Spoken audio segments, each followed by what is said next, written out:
Our target and plan is to make sure that will cripple the Lagos state government economy in response to the Ndigbo that they have killed, businesses that have burnt, and this evening we are going to go, through what has happened to, at least briefly, what has happened to Ndigbo and what we are going to do, and why the sit at home is a must and why you should sit at home for your own good.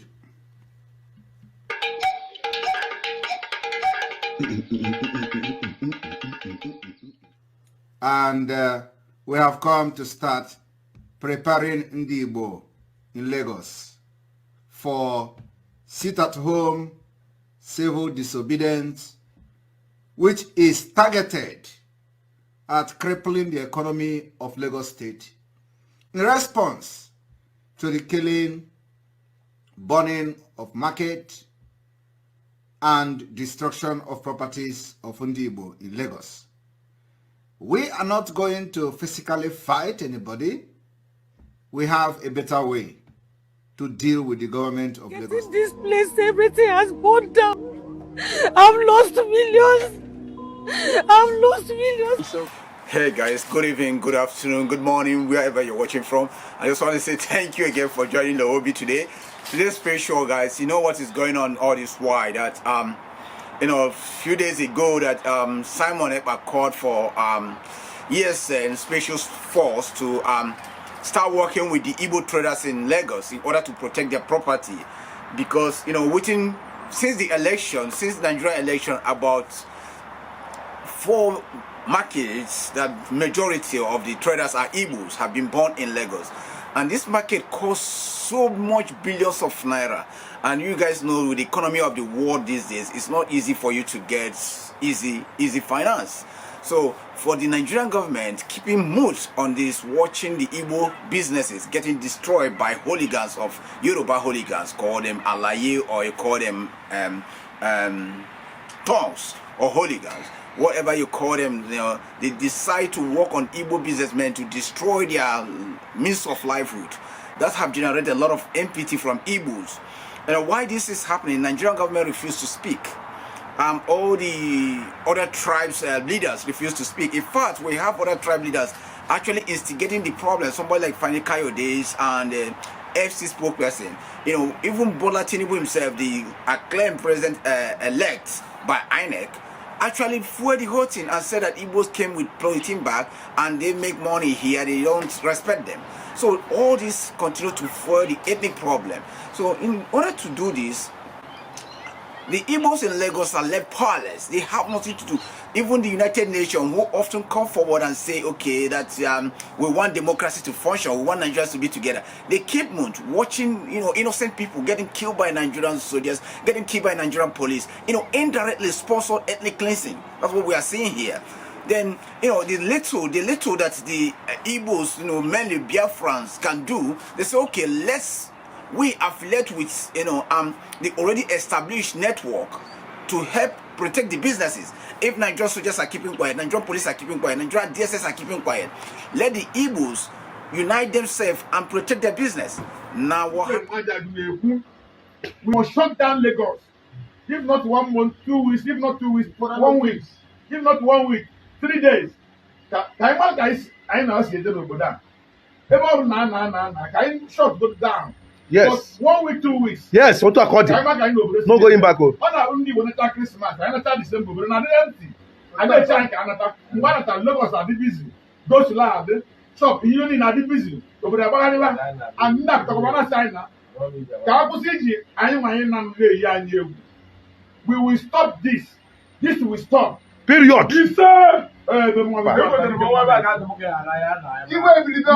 securities. Oh, I invite. I was securities. Namambra. IPOBs. We will invite them. Period. Hey. That is part of what we can be doing for them. We secure them jobs. None of IPOBs have done. They have no jobs. Those IPOBs, we all of them protect all our shops, and we have to pay them. We have to mobilize for that. We have to do that. We must have our own security, so that they will stop attacking us in the midnight, in the morning, in the afternoon. They will stop attacking us in emergency. Yes. When they discover that we have our own securities, before they will come to take time, they will know that we have our own men there. I'm not saying a single word to be hiding. I don't hide my words. Let my words go viral. And part of this thing that Igbo must get their right and get stand in Lagos State. Igbo, we are not troublemakers. We don't fight them. We never fight Yorubas. Those two people that are Yorubas. They decided to vote where you want to vote. You vote. You cannot force someone to vote where you don't want to vote. You cannot force yourself to be a leader. When you want to be a leader, the communities, the entire town, the entire state will bring you out and say, come and lead us. When you are forcing yourself to lead, that means you have a skeleton in your cupboard.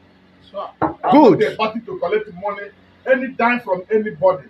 I'm a party to become one Nigeria and let Igbo come to stay in Lagos. Any part of Nigeria, Igbo must be there. Yes, he said. The Nigerian state, the Nigerian government went to arrest the chief or the Nze Ndigbo in Lagos. So tell me this, is Nigerian government directly sponsoring the hooligans to destroy the Igbo things? Yes. If they can leave MC Omolo, who publicly said he would destroy Igbo, he would kill Igbo when they come to do election, Fenikaido publicly, and you guys can see what is happening with Peter Obi. You can see the kind of messages they sent to Mr. Obi is different from the one Atiku received. You will see the way the country have actually degraded Igbos, and Igbos are the majority. Igbos are the primary source of income of Nigeria, and today Igbos are left with no choice than to affiliate with IPOP fully and ESN. What did the Nigerian government do? They start going roundabouts. They start going everywhere to arrest everyone that speak about IPOP. You see, last time ago, a young boy who is like 9 to 11 years old spoke about Nnamdi Kanu release. The Nigerian DSS immediately went and arrested the young boy. Today, Nze Ndigbo in Lagos say, okay, if our business, about 4 businesses are getting burned down, this was billions of naira, and these people have family. They have young ones. They have people to take care of. In Nigeria, there's no welfare. The Nigerian government keep quiet. So this one says, okay, if the Eastern Security Network are capable of helping us to protect our businesses, it did not say they are capable to overthrow the government. It did not say they are capable to deal with the Yorubas. He said, no, protect our own business, protect our businesses, that we are going to affiliate with them, so that our business will be protected if Nigerian government is not doing anything. So let's protect our own business. What happened? The Nigerian government went and took this man from his own home for saying, I want these people to protect my business. So Nigerian government is telling us today that they are fully out to destroy Igbo business. So if you are Igbo watching there, don't think that you will not be affected. Probably this chief, maybe 2 years ago, does not speak anything to do with IPOP. In fact, he probably say, I don't care, because he's one of those people that own businesses in Lagos. He probably say, I don't care. He probably say that whether Biafra come, Biafra don't come, I don't care. I don't even want Biafra. But see, today, after a few years now, it comes to biting. So you staying there thinking that it will not affect you one way or the other. It may affect you directly or indirectly. What Nigerian government is doing today is ethnic cleansing. So what they are trying to do is to crumple the economy of the Igbos. Then they can say, you go. So we are left with nothing. You remember what happened in Biafra? They stole our property in Biafra. At the end of the day, they gave you 20 pounds. Those people that gave you 20 pounds, they are the people crying today, saying that we have dominated them. You see, the glory upon Igbos cannot be taken away. Nigerian government, what they are doing is just like buying time. They have left this economy in the hands of Nigeria, both Yoruba and Igbos, for a long time, to make things. The Yoruba and Igbo begin to work. I don't know how they come from nowhere to start this problem today. And the problem Nigerian governments have been waiting for long. So this is time for Nigerian government to use Yorubas too, to also destroy Igbo's property. Remember the time of Biafra, Yoruba brothers allowed the Yoruba people, allowed the Nigerian government, the Hausas and others to use them. Today the same thing is happening. But now the new Igbo generation say, no, we don't gonna take that. They are calling for a referendum that the country, if Nigeria don't want Igbos, that Igbos doesn't want, no problem. They should stay on their own, then Igbos should go and establish their Biafra. We are talking about the oil. There is oil in Nigeria. There is oil in every state in Nigeria. There is oil now found in the north, in Gombe. There's oil found in Sokoto. There's gold in Sokoto, in Plateau State.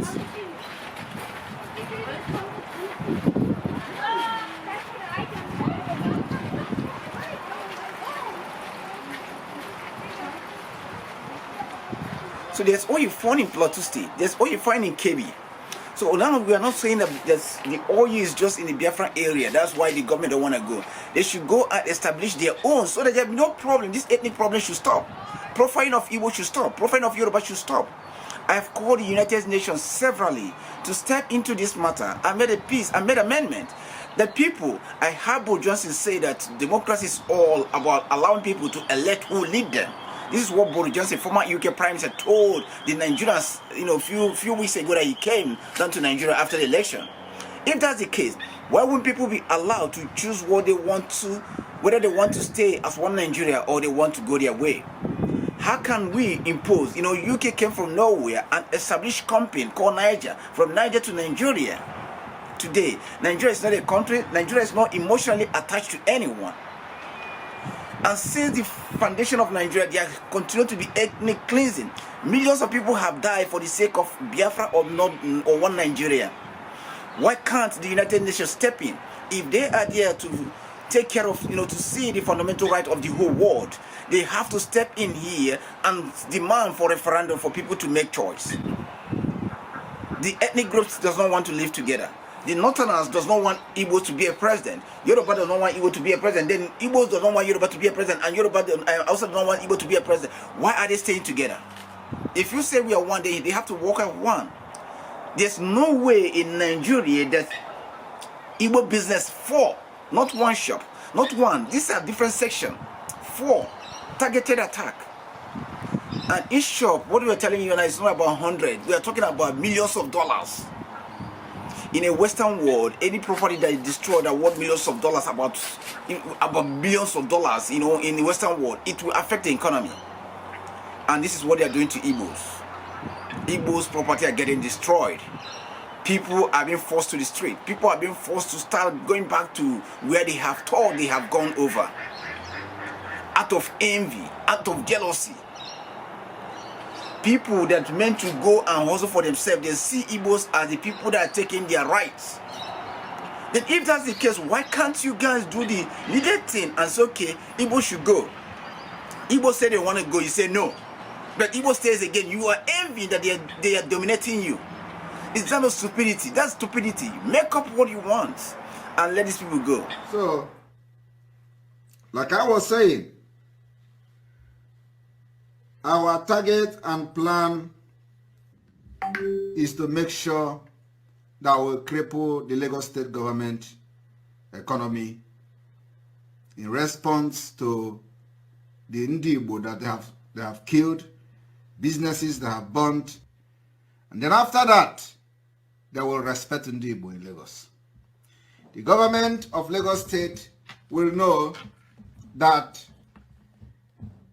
where their own power stop is where another power start. And we are here to let Igbos in Lagos to understand the power in them. They have the power to make Lagos state government to stand still. And what we are going to gain and get from this sit at home and civil disobedience in Lagos state, specifically for Ndigbo in Lagos state, is to teach the government of Lagos state a lesson.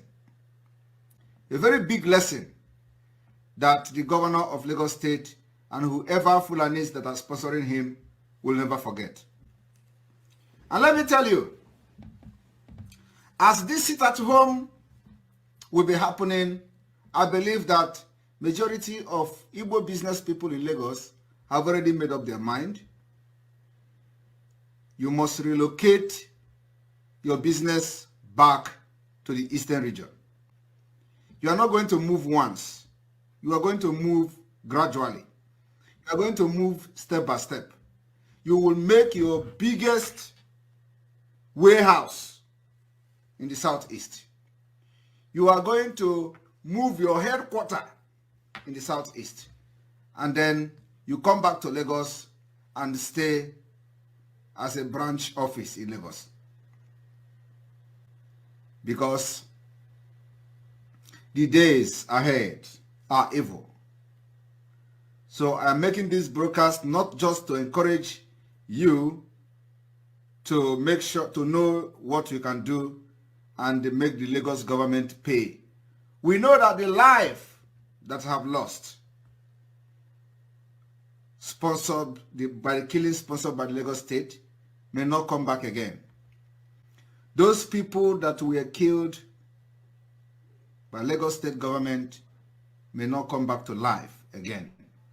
But those that are alive today in Lagos, those of you that are still alive, those of you that are living, you have a very big responsibility. You know, be from wherever you are, Igbos wherever you are, whatever it is. I love Yoruba. I have so many friends of Yoruba.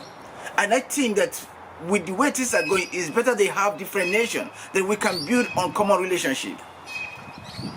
A lot of countries build relationship. Like today, America is very inclined to Australia, and UK is inclined to Australia. Since in Canada, they build a common relationship.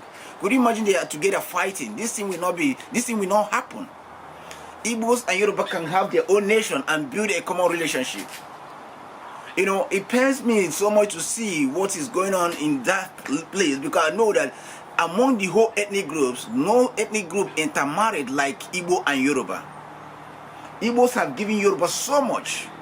Well, you know, if you know the history of Igbos are the hardest people to marry other ethnic groups. But Igbos have actually opened door to Yoruba to marry Yoruba. You know, I think Yoruba should be happy, because many ethnic groups are crying on the privileges Yoruba enjoy from the Igbos. They will tell you that Igbo guy can date you, but he will not marry you. But when Igbo guy date a Yoruba girl, before you know they will marry, or Yoruba man, before you know they will marry, Igbos will just let it go. But other ethnic groups will probably be, why do you do this? Why do you do that? You know, I think what is happening here now, for God's sake, it's time for the United Nations. It's time for United Human Rights. It's time for UK, America, Australia, Canada, all top nations to come together and say for peace to reign, for us to avoid the flood of refugees to our country again. These people should seek referendum, just like it did in South Sudan. Let them have this referendum that they have been struggling for more than 50 years. Listen, my generation, I came out in this war to hear the Nigerian Biafra war. Up to today, it's still happening. So will I have my baby today came out to hear the same thing? Anybody can be a victim. Don't think that you are in a Western world like me, or every other person will relax. You may decide to go home, or your son or your grandson may decide to go home and become a victim of this trouble. Now the ESN is going to Lagos. The intelligent ESN is going to Lagos to protect the property of Igbos. You know, somebody told me that MC Umolo address and everything have actually been reviewed to the ESN. So I know this guy. I tell you one thing about this ESN. If ESN can escape Nnamdi Kanu on assault of Nigerian government and all their military, remember, they will do worse in Lagos. A lot of people that are afraid of ESN coming to Lagos, you have every cause to do that. But for us to prevent this, why are we setting the business of Igbos up? Why can't we just go for election or referendum and say, okay, we want to close, everyone should go their way, and you make it easy than creating all these scenarios? Nobody deserves to lose his livelihood. Nobody deserves to lose his property. Nobody deserves to lose all these things. You know, Simon Ekpa have called out and said that, okay, if this is happening, he has actually asked a lot of, many times, he kept quiet. But he was forced. He said this thing, that even those that have voted, even those that are asked that I should be arrested, and put bounty on me. But when it comes to the defense, I have to put those differences away and defend them because they are Biafran. This is what this young man said.